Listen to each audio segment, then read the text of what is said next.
በስመ አብ ወወልድ ወመንፈስ ቅዱስ አሐዱ አምላክ አሜን።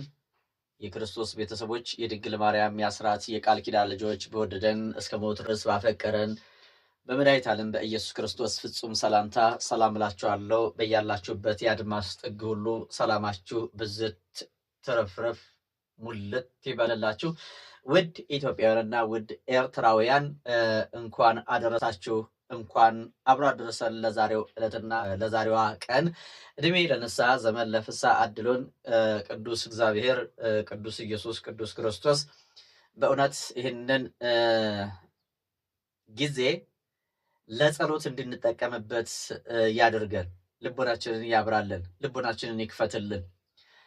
ይሁላችሁ እድሜ የተሰጠን ዝም ብለን እንደ ሳር እንደ ቅጠል የሆነ እንደ እጽዋት እንደሆነ ዛፍ በቅለን ብቻ ወደ ላይ እንድናድግ አይደለም።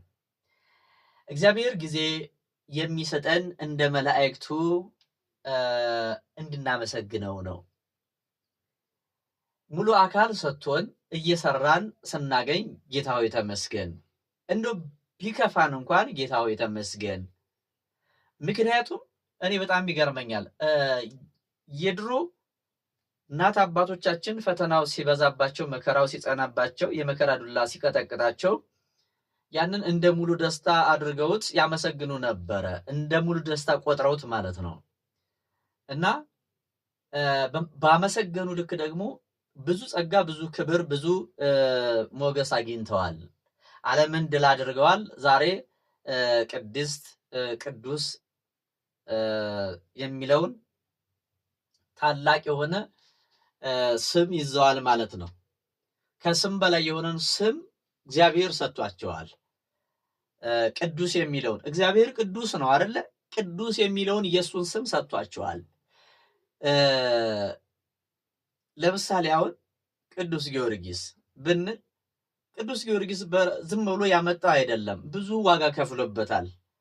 የ20 ዓመት ወጣት ሆኖ ለ7 ዓመት ተጋድሎ አድርጎ ቅዱስ የሚለውን ከዛ ሰማዕት የሚለውን ስም ከአምላካችን ከጌታችን ተቀብሏል ማለት ነው።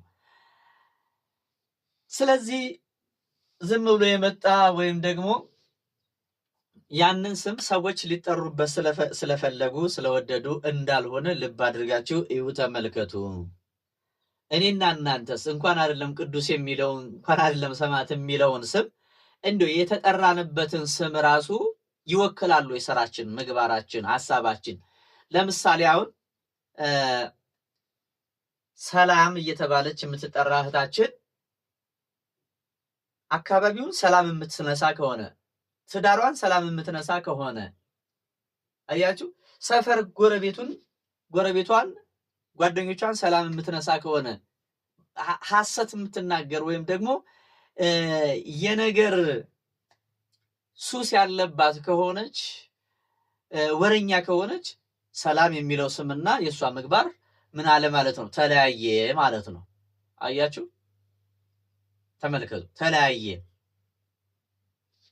ሰናይት እየተባለች የምትጠራ እህት ስሟ በጣም ያማረ ነው።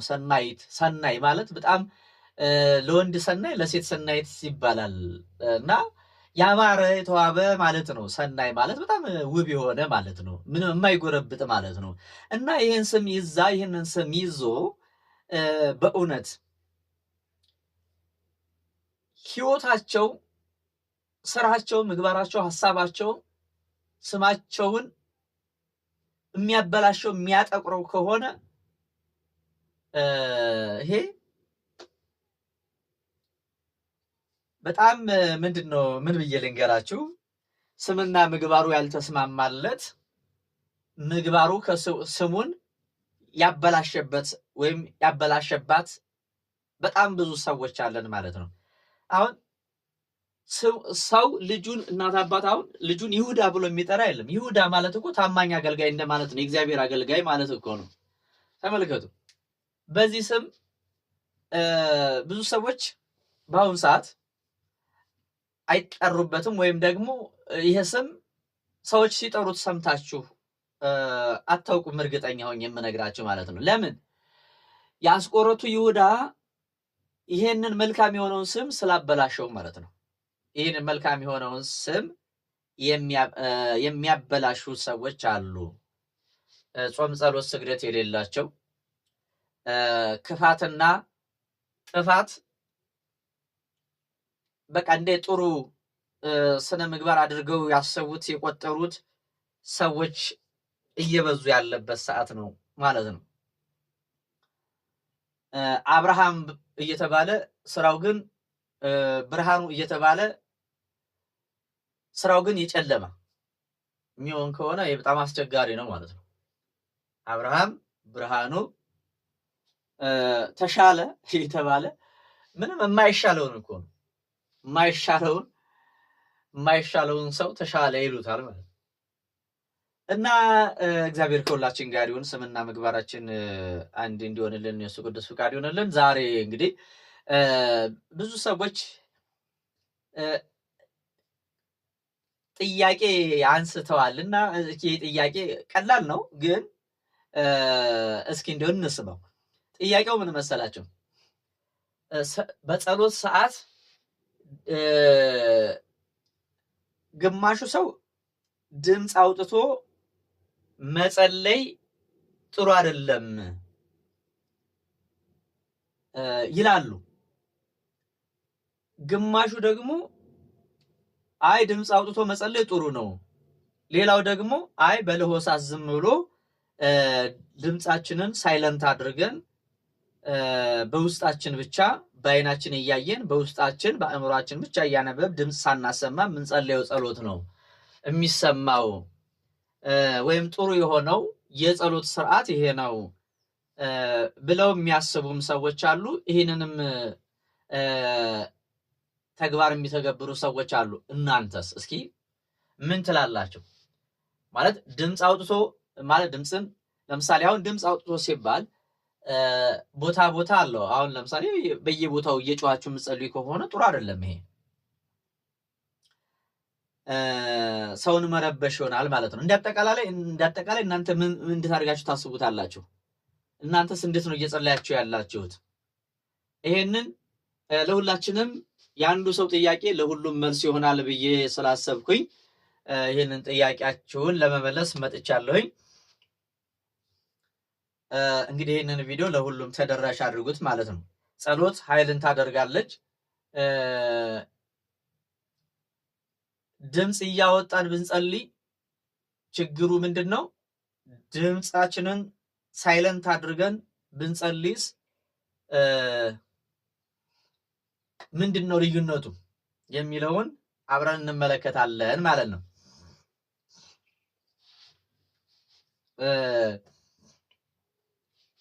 ያው ብዙ ጊዜ የተለመደው እየሰማችሁ ነው።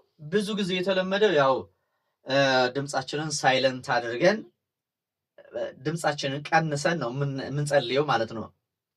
ውዳሴ ማርያም፣ መዝሙረ ዳዊት፣ የተለያየ ገድላትም ሊሆኑ ይችላል ድርሳናት ስናደርስ ዝም ብለን በለሆሳስ እናነባለን ማለት ነው። በምን አልኳችሁ? በለሆሳስ ሳይለንት አድርገን እያነበብን ጸሎት እናደርጋለን ማለት ነው። ድምፃችንን ቢወጣስ ምንድነው ችግሩ የሚለውንም ሳይለንት ሆነን ወይም በለሆሳስ ብንጸልይስ ምንድነው ልዩነቱ የሚለውንም አብረን እንድንመለከትና ቀላል የሚመስል ግን ደግሞ የሚጠቅመን ነገር ስለሆነ ሁላችሁም እስከ መጨረሻው ቪዲዮውን ተከታተሉት። በመጀመሪያ አሁን አብዛኛው እንዳልኳችሁ አብዛኛውን ሰው በለሆሳስ ነው የሚጸልየው። ድምፁ ቀንሶ ነው የሚጸልየው። ድምፅ ቀንሰን ስንጸልይ ምን ይሆናል መሰላችሁ? ድምፅ ቀንሰን በለሆሳስ ብንጸልይ የሚሆነው ወይም የሚመጣብን ፈተና አለ። ሐሳባችንን የሚወስድ ማለት ነው። ሐሳብ የሚወስድ አለ። ሐሳባችንን ይሰርቅብናል። የሰማችሁን ሐሳባችሁ በመሃል ይወሰዳል። ሌላ ሐሳብ ይመጣና ጣልቃ ይገባል ማለት ነው። ከዛ በኋላ ቢዚ ያደርጋችኋል እና ይሄ አንዱ ችግር ነው በለሆሳስ መጸለይ። ሌላው በእርግጥ ነው አሁን ለምሳሌ አጠገባችን ሰው ካለ የዛን ሰው ሴፍቲ ለመጠበቅ የሌላ ሰው ሐሳብ አቴንሽን ላለመውሰድ የሌላን ሰው ሐሳብ አእምሮ ላለመስረቅ እኛ እዚህ ጋር ከሰው መሃል ከሆንን ድምጻችንን በለሆሳስ ወይም ሳይለንት አድርገን እንጸልያለን ማለት ነው። ድምፅን ቀንሶ ወይም በለሆሳስ መጸለይ ጥቅሙ ይሄ ነው፣ የሌሎችን አቴንሽን ላለመስረቅ። ምክንያቱም ሌላው እዛ ጋር እየጸለየ ሊሆን ይችላል፣ ሌላዋ ደግሞ እዛ ጋር እየጸለየች ሊሆን ይችላልና ማለት ነው። ስለዚህ እነዛ ሰዎች እነሱ በለሆሳስ ስለሚጸልዩ የእናንተ ድምፅ ደግሞ ወጣ ጎላ ብሎ ቢሰማ የእነሱን በለሆሳስ የሚጸልዩትን ሳይሆን ነፍስና መንፈሳቸው እየሰማው ያለው የእናንተን ድምፅ ነው የሚሰማው ማለት ነው። ይሄ አንዱ ችግር ነው ማለት ነው። ወደ መጨረሻውና ወደ ሁለተኛው ስንሄድ ደግሞ ድምፅን ከፍ አድርጎ መጸለይ ይሆናል ማለት ነው እና እንደ አጠቃላይ ግን እዚሁ ላይ በለሆሳስ ያለውን ጸሎት ስዘጋላችሁ ሰው አጠገባችሁ ካለ፣ ሰው በዙሪያችሁ ካለ የምትጸልዩት በማህበር ካልሆነ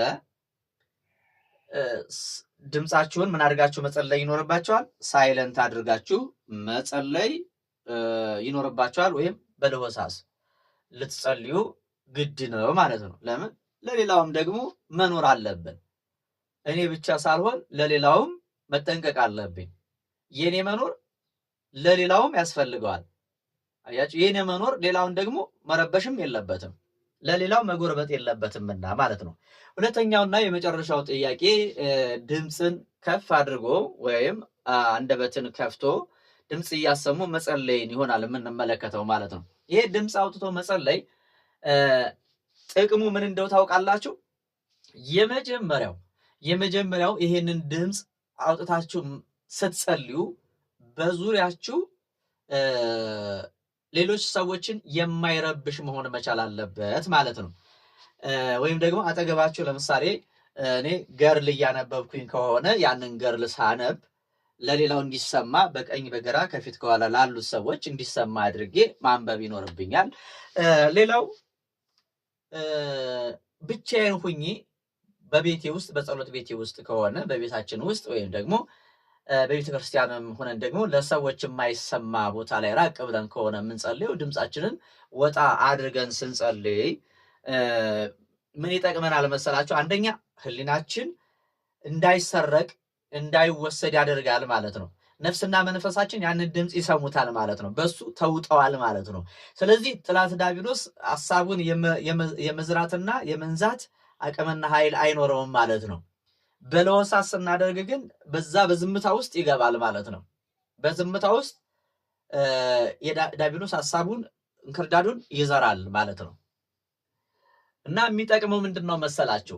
ድምፃችሁን ከፍ አድርጋችሁ ስትጸልዩ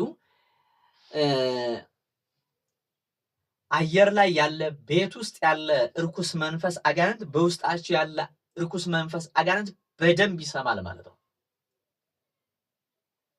እርግጠኛ ሆኜ የምነግራችሁ ማለት ነው።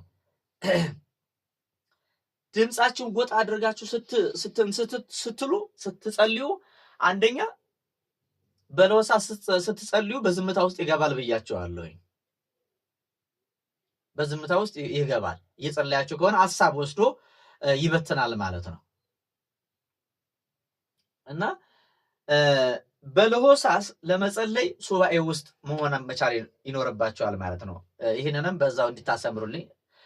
ሱባኤ ስላችሁ አርምሞ ውስጥ ካልሆናችሁ በስተቀር በሚመች ቦታ ላይ ሰዎችን በማይረብሽ ቦታ ላይ ከሆናችሁ እንደ አጠቃላይ ድምፃችሁን ጎላና ወጣ አድርጋችሁ ስትጸልዩ በአካባቢያችሁ ያለ አየር ላይ ያለ በዙሪያችሁ እያደባ ያደፈጠ ያለ እርኩስ መንፈስ አጋንንት ሳይወድ በግዱ ያንን የእግዚአብሔርን ቃል ከናንተ አንደበት ሲወጣ ይሰማል ማለት ነው። ስለዚህ ሐሳብ የመዝራት አይደለም፣ ወደ እናንተ የመቅረብ አቅምና ኃይል አይኖረውም ማለት ነው። ይሄንን እንድታሰምሩልኝ እፈልጋለሁ። የተዋህዶ ልጆች፣ ባለማዕተቦች ወጣ አድርጋችሁ ስትጸልዩ የአካባቢያቸው አየሩ ሁሉ የእግዚአብሔርን ቃል ይሰማል። ለምን እንደሚሰማ ታውቃላችሁ? የተዋህዶ ልጆች እኔ መረጃና ማስረጃችን ብዙ ጊዜ ላለውኝ መረጃም ማስረጃችን መጽሐፍ ቅዱስ ነው። እንግዲህ ነቢይ እግዚአብሔር ኢሳያስ ሲናገር ምን አለ መሰላችሁ? የተዋህዶ ልጆች ባለማተቦች፣ ውድ ኤርትራውያንና ውድ ኢትዮጵያውያን ድምፁን ወጣ አድርጎ ተናገረ። ማን? ነቢይ እግዚአብሔር ኢሳያስ ምን ብሎ ተናገረ? ሰማያት ስሙ ምድርም አድምጪ። ማንን? የእግዚአብሔርን ቃል ሰማያት ስሙ ምድርም አድምጪ ብሎ ስብከቱን ጀመረ፣ መናገር ጀመረ ማለት ነው። ስለዚህ ይሄ ማለት ድምፁን ከፍ አድርጎ ተናገረ። ምድር ትሰማለች ማለት ነው። ለምሳሌ እኔ አሁን ይውላችሁ ይሄ አሁን ውሃ ነው። ይሄ ውሃ ነው። ይሄንን ውሃ ይሄ ውሃውን እኔን ይሰማኛል። የእግዚአብሔርን ቃል ስናገር ይሰማኛል። ምን ብዬ ስናገር ይሰማኛል መሰላችሁ? በስመ አብ ወወልድ ወመንፈስ ቅዱስ አሃዱ አምላክ አሚን። በስመ አብ ወወልድ ወመንፈስ ቅዱስ አሃዱ አምላክ አሚን። በስመ አብ ወወልድ ወመንፈስ ቅዱስ አሃዱ አምላክ አሚን። ቅዱስ እግዚአብሔር፣ ቅዱስ ኃያል፣ ቅዱስ ኢየሱስ፣ ቅዱስ ክርስቶስ፣ ቅዱስ ኤልሻዳይ፣ ቅዱስ መድኃኔዓለም፣ አልፋ ኦሜጋ፣ አጋዕዝተ ዓለም ቅዱስ ሥላሴ ይህንን ውሃ ጸበል አድርግልኝ፣ ባርክልኝ፣ ቀድስልኝ፣ ለእኔ ሕይወት፣ ለሰው ልጅ ሕይወት፣ ለሰው ልጅ ድህነት፣ ለአጋንንት እሳት፣ ለአጋንንት የእሳት በረዶ፣ የእሳት አለንጋ አድርግልኝ፣ እየተቃጠለ ምስጢሩን የሚያወጣበት አድርግልኝ፣ በሥላሴ ስም በሥላሴ ስልጣን። እግዚአብሔር ሲናገር፣ እግዚአብሔር ቃል ሲነገር ማን ሰማ? ይሄ ውሃ ሰማ። አሁን ይሄ ውሃ በእምነት ነው የጠራችሁት አይደለ? ይሄው ሕያው እግዚአብሔርን ብዬ እምነግራችሁ ይሄ ውሃ አሁን ውሃ አይባልም፣ የምታዩት ማለት ነው። ይታያችኋል። አሁን ይሄ ስታዩት ውሃ ነው። ውሃው ላይ ግን የእግዚአብሔር ኃይል የእግዚአብሔር ቃል ተጠርቶበታልና አሁን የተባረከ ነው። ውሃ ብቻ አይደለም። እየሰማችሁን እያስተዋላችሁ ይሄ የምታዩት በሃይላንድ ያለው ፈሳሽ ስታዩት ውሃ ነው። አሁን ውሃነት ብቻ አይደለም በሱ ላይ ያለው የእግዚአብሔር ቃል ስለተጠራበት መድኃኒትም ነው። ለሰው ልጅ ድህነት ነው። እኔ ብጠመቀው ድህነት ነው። እኔ ይህንን ቤት ብረጨው ርኩስ መንፈስ አጋንንት ከዚህ አካባቢ ድራሹ ይጠፋል። ክብር ለሥላሴ ይሁን፣ ክብር ለመድኃኔዓለም ይሁን።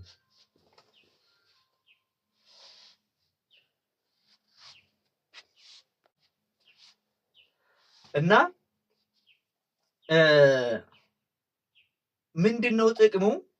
ጸሎት ስናደርግ ድምፃችንን ከፍ አድርገን አውጥተን ጸሎት ስናደርግ በዙሪያችን ያለው ሁሉ የእግዚአብሔርን ቃል ይሰማል። ሰይጣን የእግዚአብሔርን ቃል ይሰማል። ሰይጣን የማንን ቃል ይሰማል? ሰይጣን የእግዚአብሔርን ቃል ይሰማል። ይውላችሁ እንዴት ይሰማል ካላችሁ፣ አንተ ትሉታላችሁ ወራዳ፣ ርኩስ መንፈስ፣ አጋንንት፣ ድግምትና መተት በሕያው በእግዚአብሔር ስም አዝዛለሁኝ። በማን ስም? በእግዚአብሔር ስም። በማን ስም? በድንግል ማርያም ስም። በማን ስም? በቅዱስ ሚካኤል ስም። በማን ስም? በቅዱስ ገብርኤል ስም። በማን ስም? በጻድቃን፣ በሰማዕታት፣ በነቢያት፣ በሐዋርያት፣ በእልፍ አእላፋት መላእክት በጌታቸውና በጌታችን በአምላካቸውና በአምላካችን በመድኃኒተ ዓለም በኢየሱስ ክርስቶስ ስም ታሰር ስትሉት ይታሰራል። ሂድ ስትሉት ይሄዳል።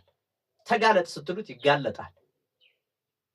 አያችሁ፣ እኔ እኮ በጣም ይገርመኛል። እኔ እቺን እምነት አሁን እንዴት አድርጌ በምን እንዴት አድርጉ አሁን ምን አይነት ቃላት ይገልጠዋል በማርያም አያችሁ።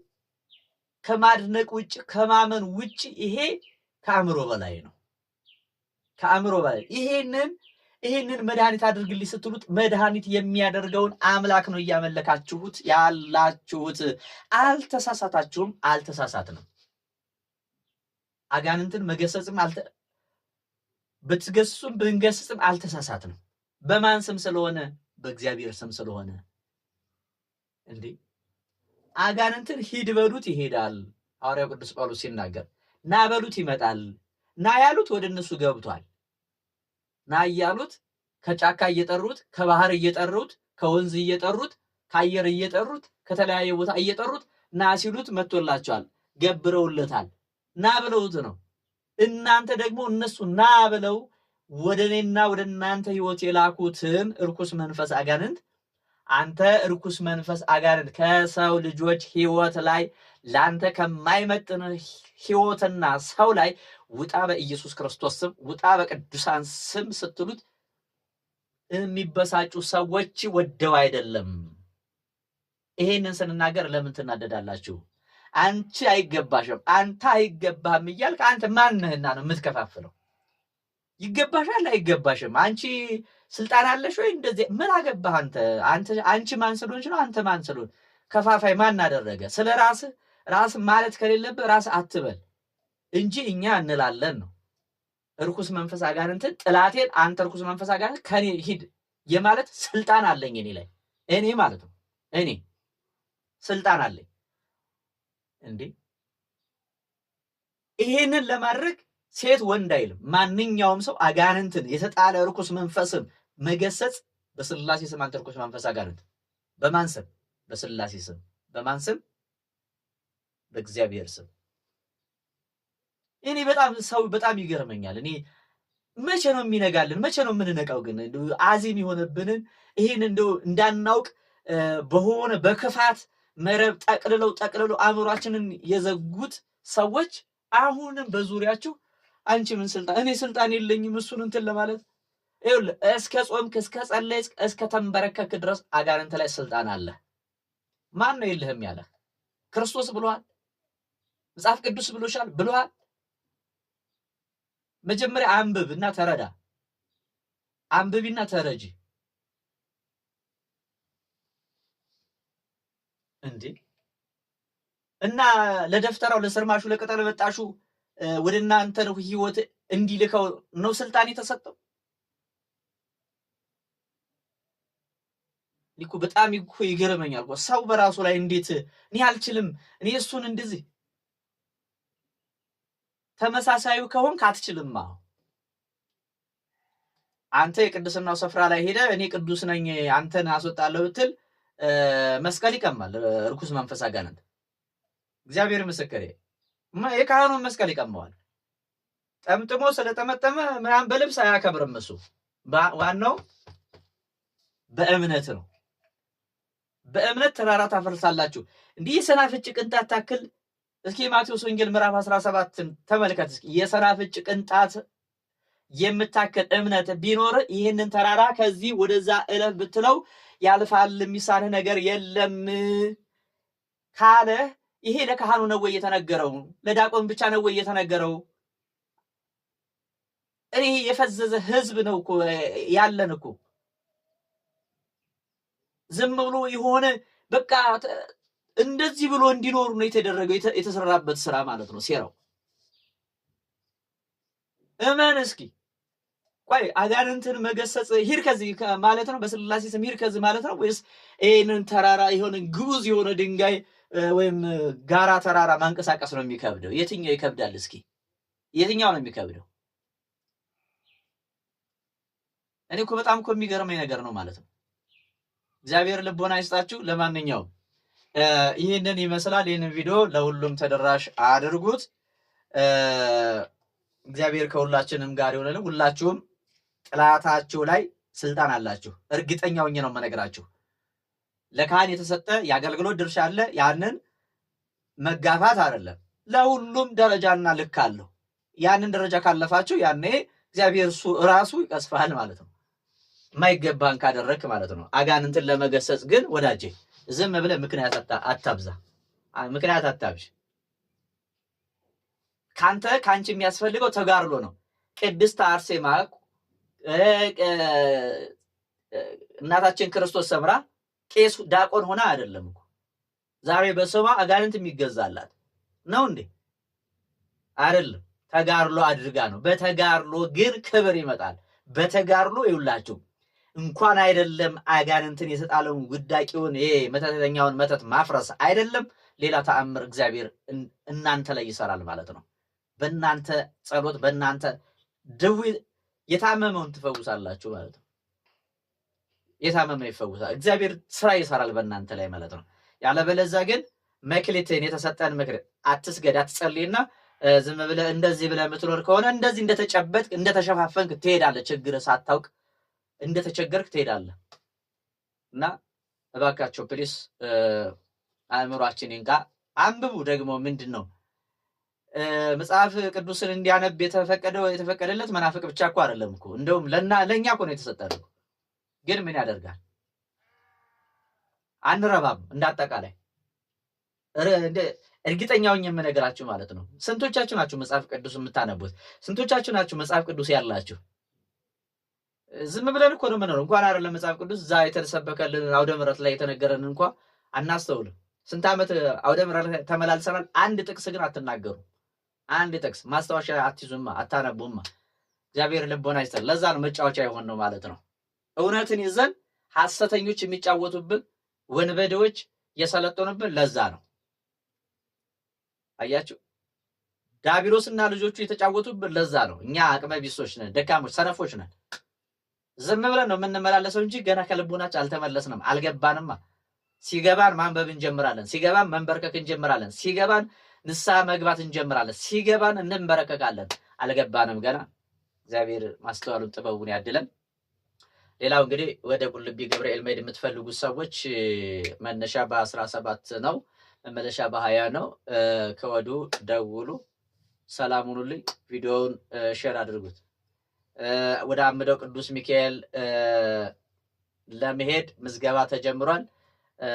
መነሻ መስከረም 15 መመለሻ መስከረም 17 ነው። ቪዲዮውን ተደራሽ አድርጉ። እስከ መጨረሻው ተመልከቱ። ሰላም ሁኑልኝ።